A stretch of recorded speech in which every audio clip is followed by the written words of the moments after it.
Charles Spurgeon ဒီနာမည်ကိုကြားဖို့ကြမှာပါဒါပေမဲ့သူဘသူလဲ19ရာစုမှာလူတယောက်ရဲ့အတန်ကလူတန်းပေါင်းများစွာကိုဘလို့များဆွဲဆောင်နိုင်ခဲ့တာလဲဒီနေ့မှာတော့တရားဟောဆရာများ၏မင်းသားလို့လူသိများခဲ့တဲ့ဒီပုဂ္ဂိုလ်ရဲ့ရင်မယုံနိုင်စရာဇလံထဲကိုအတူတူဝင်ကြည့်ကြမှာပါ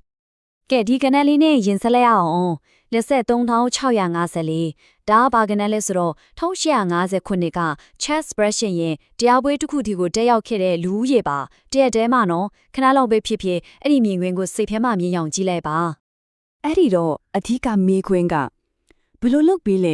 ဲမိုက်ခရိုဖုန်းတစ်လုံးမှမရှိအတန်ချဲဆက်မရှိပဲလူတယောက်ချဲကဒီလောက်ကြီးမားတဲ့လူကြီးကိုဘယ်လိုများစကားပြောနိုင်ခဲ့တာလဲသူ့ရဲ့လိုအပ်ချက်ကဘာများဖြစ်မလဲဆိုတာတကယ်ကိုစဉ်းစားစရာပါပဲသူ့ရဲ့အတန်တစ်ခုတည်းတည်းမဟုတ်သေးဘူးဒီထက်ပိုကြီးတဲ့ဇလန်းကရွာငယ်လေးတစ်ကြွားကခေါင်းလေးတစ်ယောက်ဟာကဘာပေါ်မှာအကျော်ကြဆုံးတရားဟောဆရာတစ်ယောက်ဘယ်လိုဖြစ်လာခဲ့တာလဲဆိုတာပါပဲကဲဒီတော့သူ့ရဲ့ဒဏ္ဍာရီစံတဲ့ဇလန်းတော့ကွယ်ကအဖြစ်မှန်နေကိုအတူတူလေးလာကြည့်ကြရအောင်ဒီလိုကြီးစိတ်ခဏတဲ့ဇလန်းတိုင်းလိုပဲအစကနေပြန်ကောက်ရမှာပေါ့သူ့ရဲ့ငယ်ဝကိုပြန်သွားကြည့်ရအောင်သူဖြစ်လာမယ့်အရာအလုံးရဲ့မျိုးစေ့တွေဟာအင်္ဂလန်ကြီးလက Puritan ဘာလာအေးအတိုင်းဝိုင်းထဲမှာစတင်ခဲ့တာပါ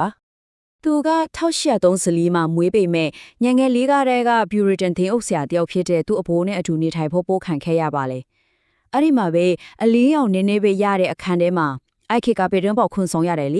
စာအုပ်တွေကိုနာရီပေါင်းများစွာအချိန်ပေးပြီးဖတ်ရှုခဲ့တယ်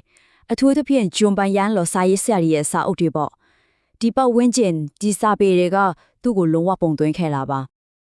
အဲ့ဒီနောက်အသက်10နှစ်အရွယ်မှာတကယ်ကိုမှတ်မှတ်ရတာအဖြစ်အပျက်တစ်ခုဖြစ်ခဲ့ပါတယ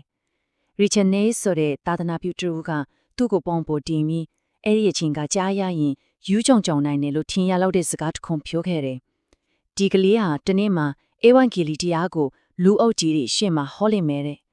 မယုံနိုင်စရာဟောခင်းတစ်ခုဖြစ်ပေမဲ့တကယ်ပဲမှန်ကန်ခဲ့ပါတယ်ဒါပေမဲ့အဲ့ဒီစာဖတ်ခြင်းတွေဟောကင်းအားလုံးကအခြေခံအုံမြစ်ပဲရှိပါသေးတယ်သူ့ဘဝကိုတကယ်တမ်းပြောင်းလဲစေခဲ့တဲ့အရာအလုံးကိုပြောင်းပြန်လမ်းပစ်ခဲ့တဲ့အဖြစ်ဖြစ်တာတော့ပြင်းထန်တဲ့နင်းမုန်တိုင်းတစ်ခုကြားမှာဖြစ်ပွားခဲ့တာပါဒီလိုမြင်ရောင်ကြည့်ပါ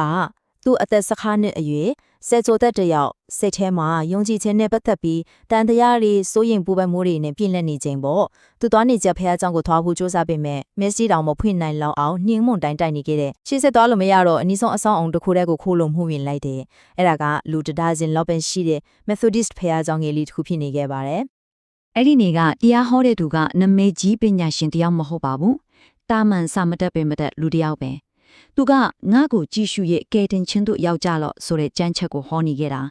တင်းနီယာရောက်မှာတော့သူကအခန်းရဲ့တစ်ဖက်ချမ်းမှာရှိနေတဲ့စပားကျင်ကိုတဲတဲဆိုင်ကြည့်ပြီးလူငယ်ယေရှုခရစ်ကိုကြည့်လို့လူအားနဲ့အော်ဟစ်လိုက်ပါတယ်အဲ့ဒီစကားတခွန်းကသူ့ကိုမိုးချိုးပစ်ချလိုက်တယ်လို့ပါပဲသူ့စကားနဲ့သူပြန်ပြောပြပါကတော့တီလိုပါတင်တိုက်တွေပြောကွယ်သွားပြီးအမောင်တို့ကလွင့်စင်သွားတယ်အဲ့ဒီခိုက်တန်းမှာပဲကျွန်တော်ညီကိုမြင်လက်ရတယ်တဲ့နှစ်ပေါင်းများစွာသူ့စိတ်ထဲမှာနှစ်ပတ်လုံးနေခဲ့ရတဲ့ဝေဒနာတွေအလုံးဟာရုတ်တရက်ပျောက်ကွယ်သွားခဲ့ပါတယ်။သူဟာလုံးဝအသွင်ပြောင်းလဲသွားခဲ့တယ်။ကဲဒီလိုရလာတဲ့ယုံကြည်မှုအသက်ကသူ့စိတ်ထဲမှာပဲရှိမနေခဲ့ပါဘူး။အပြင်တို့ပောက်ခွဲထက်လာခဲ့တယ်။ဒီအခိုက်အတန့်လေးကသူ့ကိုမီးထက်တောက်စေခဲ့ပြီးအဲ့ဒီနောက်မှာတော့ဘယ်သူမှမမျှော်လင့်ထားတဲ့ကြဲတပွင့်လိုထုံးလင်းတောက်ပမှုတွေစက်တိုက်ဖြစ်လာခဲ့ပါတယ်။ဘလောက်မြန်မြန်ဖြစ်ပေါ်လဲဆိုတာကြည့်ပါဦး။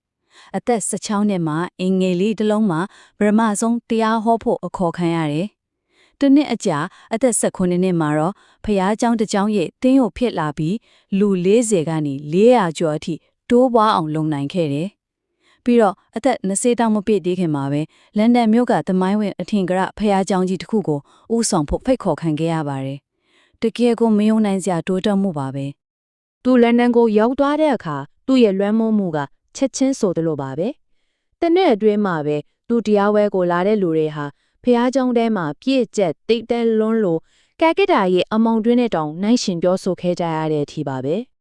ဒီလိုနဲ့သူ့လန်ဒန်မှာအကြီးအကျယ်အောင်မြင်လာခဲ့တယ်ဒါပေမဲ့သူ့ဘဝရဲ့ဒီနောက်တစ်ဆင့်ကတော့မယုံနိုင်စရာအောင်မြင်မှုတွေနဲ့အတူနှဆိုင်တဲ့ခြေကွဲစရာတွေရောရက်နေခဲ့ပါတယ်သူ့ရဲ့ဓမ္မမှုဟာကြော်ကြားမှုနဲ့ဆိုးရွားတဲ့အခက်အခဲဆိုတဲ့မိကုံပေါ်မှာပုံသွင်းခံခဲ့ရတာပါလူအုပ်ကြီးကိုနိုင်နှင်းဖို့အတွက်သူ့အတင်းတော်က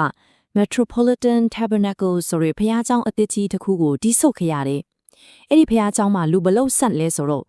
6000ပါ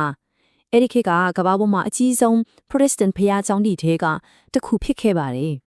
ဒါပေမဲ့ဒီလိုကြော်ကြားမှုကပြင်းထန်တဲ့ဝေဖန်မှုတွေကိုလည်းတဲဆောင်လာခဲ့တယ်။တစ်ဖက်မှာတော့လူထုရဲ့အပြည့်အဝလေးစားချစ်ခံမှုကိုရခဲ့တယ်။တော်ဝင်မိသားစုဝင်တွေကအစအစင်းရေးဆုံးအလုပ်သမားတွေအထိသူတရားကိုနားယူဖို့လာခဲ့ကြတယ်။ဒါပေမဲ့နောက်တစ်ဖက်မှာတော့သတင်းစာတွေကသူ့ကိုအပြင်းအထန်တိုက်ခိုက်ခဲ့ကြတယ်။အော်ဟစ်ဟောပြောတဲ့လူလိန်လူခေါ်ပြီးရက်ဆက်တဲ့ကာတွန်းတွေနဲ့တယော်ခဲ့ကြတယ်။သူ့ဘဝကမန်ဘီလူအော်မာနီနေရောက်တယ်လို့ပါပဲ။ အဲ့ဒီနောက်မှာတော့သူ့ရဲ့လူသိရှင်ကြားဓမ္မအမှုထုံကအမောင်မိုင်းဆုံးခရတန့်ရောက်လာခဲ့ပါတယ်။ Surrey Gardens ခမ်းမကြီးမှာလူအုပ်ကြီးကိုတရားဟောနေတော့တဆုံတယောက်ကမတမစိတ်နဲ့မီးလောင်တယ်လို့អော်လိုက်တယ်။အဲ့ဒီမှာထိတ်လန့်တကြားတိုးဝှေးပြေးလွှားမှုဖြစ်ပြီးလူ9ယောက်ပြင်းမိပြီးတေဆုံးခဲ့ရပါတယ်။ဒီဖြစ်ဆိုကသူ့ကိုလုံးဝကြေခွဲစေခဲ့ပြီးသူ့ဘဝတစ်လျှောက်လုံးပြင်းထန်တဲ့စိတ်ကြဝေဒနာကိုအကြိမ်ကြိမ်ခံစားခဲ့ရပါတယ်။ ဒါပေမဲ့သူ့ဇလန်နာကြေကွဲစရာတွေနဲ့မပြီးဆုံးခဲ့ပါဘူး။သူ့ရဲ့အမွေအနှစ်ဟာတရားဟောစဉ်မြင့်ချက်များကြီးကြောက်လွန်ခဲ့ပါတယ်။သူဟာတရားဟောစရာတယောက်သားမကအဖွဲ့အစည်းတွေဒီခေါင်သူဒီဆောက်သူပြီးတော့မယုံနိုင်လောက်အောင်ထက်မြက်တဲ့စာရေးဆရာတယောက်လည်းဖြစ်ခဲ့ပါတယ်။သူ့ရဲ့လွှမ်းမိုးမှုတွေကိုမင်းနဲ့ရေးထိုးခဲ့တယ်လို့တောင်ပြောလို့ရပါတယ်။ သူ့ရဲ့လောက်ဆောင်ချက်တွေဘလောက်ကျေပြလဲဆိုတာကြီးလိုက်ပါအောင်။တင်းအုပ်အသစ်တွေကိုလေ့ကျင့်ပေးဖို့college တစ်ခုတည်ထောင်ခဲ့တယ်။ကလေးရပေါင်းများစွာကိုစောင့်ရှောက်ခဲ့မိဘမဲ့ကြီးအားကိုစတင်ခဲ့တယ်။တမန်ကျန်းစာနဲ့ခရိယန်စာပေတွေဖြန့်ဝေဖို့အသင်းတစ်ခုဖွဲ့စည်းခဲ့တယ်။နောက်ဆုံးကိုပိုင်လက်စင်မဂဇင်းကိုတောင်တည်ထောင်ပြီးတည်ဖြတ်ခဲ့ပါသေးတယ်။သူဟာတမန်အမှုတစ်ခုလုံးရဲ့ဂေဟ system တစ်ခုကိုတည်ဆောက်ခဲ့တာပါ။ သူရဲ့စာပေဩစာကလည်းတကယ်ကိုအမခန်းပါပဲသူရဲ့အပတ်စဉ်တရားဒီသနာတွေဟာတပတ်ကိုအုပ်ရည်ည9,000ရောင်းချခဲ့ရတယ်။ John Plowman's Talk ဆိုတဲ့သူစာအုပ်အုပ်ထီးကပဲအုပ်ရည်9သိန်းရောင်းခဲ့ရပါတယ်။ Treasury of David ဆိုတဲ့ကြီးမားတဲ့ကျမ်းတွဲကြီးရလေအစုံရည်3,000ကျော်ရောင်းချခဲ့ရတယ်။သူရဲ့စကားလုံးတွေဟာကမ္ဘာအစွန်းအဖျားထိရောက်ရှိခဲ့ပါတယ်။ ဒါပေမဲ့သူ့ဘဝကအဆုံးထိတိုင်ပဋိခတ်ခဲ့ရနဲ့မကင်းခဲ့ပါဘူး။ The downgrade controversy လို့ခေါ်တဲ့အငင်းပွားမှုကြီးထဲမှာပါဝင်ခဲ့ရတယ်။သူယုံကြည်တဲ့ Baptist အသင်းချုပ်ကခရစ်ယာန်အခြေခံအမှန်တရားတွေကနေတွေးဖြည့်သွားပြီးလို့ခံစားရတဲ့အတွက်အဲ့ဒီအဖွဲ့ကနေနှုတ်ထွက်ဖို့နာကျင်စွာဆုံးဖြတ်ခဲ့ရပါတယ်။ဒီရက်ဒီချက်ကြောင့်သူအကြီးကျယ်အဆုံးရှုံးများခဲ့ရတယ်။မိတ်ဆွေတွေဆုံးရှုံးခဲ့ရတယ်။ဝေဖန်မှုတွေပြင်းပြင်းထန်ထန်ခံခဲ့ရတယ်။ဒါပေမဲ့သူယုံကြည်တဲ့အရာကိုတော့ဘယ်တော့မှနောက်မဆုတ်ခဲ့ပါဘူး။ ဒီလောက်ကြီးမားတဲ့လူအုပ်ကြီးတွေစာအုပ်တွေအဖွဲ့အစည်းတွေအားလုံးရဲ့နောက်မှာသူ့ရဲ့အောင်မြင်မှုရောချက်ကဘာလဲလို့သူကိုမေးတဲ့အခါသူ့ဘာဖြစ်ခဲ့တယ်လဲဒီလားအယံကိုရိုးရှင်ပြီးနှိမ့်ချမှုအဖြစ်ခဲ့ပါပဲသူကကျွန်တော်လူတွေကကျွန်တော်အသက်ဆုတောင်းပေးကြတယ်လို့ပဲပြန်ဖြေခဲ့ပါတယ်အောင်မြင်မှုအတွက်ဂုဏ်ယူမှုကိုသူ့ကိုယ်သူဘယ်တော့မှမယူခဲ့ပါဘူး ဒါကကျွန်တော်တို့ကိုနောက်ဆုံးအတွေးတစ်ခုစီခေါ်ဆောင်သွားပါတယ်။အာယုံပြန်လွင်းစီရလီစူညံတဲ့လိပ်ပြင်းနေတဲ့ကျွန်တော်တို့ရဲ့မျက်မှောက်ခေတ်ကြီးမှာဒီဇလန်ကနေဘာသင်ခန်းစားယူနိုင်မလဲ။နိပညာပါတစ်ခုမှမပါပဲကဘာကြီးတစ်ခုလုံးကိုဖန်းစားနိုင်ခဲ့တဲ့အတန်တစ်ခုရဲ့တကယ်လျှို့ဝှက်ချက်ကဘာဖြစ်နိုင်မလဲ။ဒါကတော့စဉ်းစားစရာတစ်ခုပါပဲ။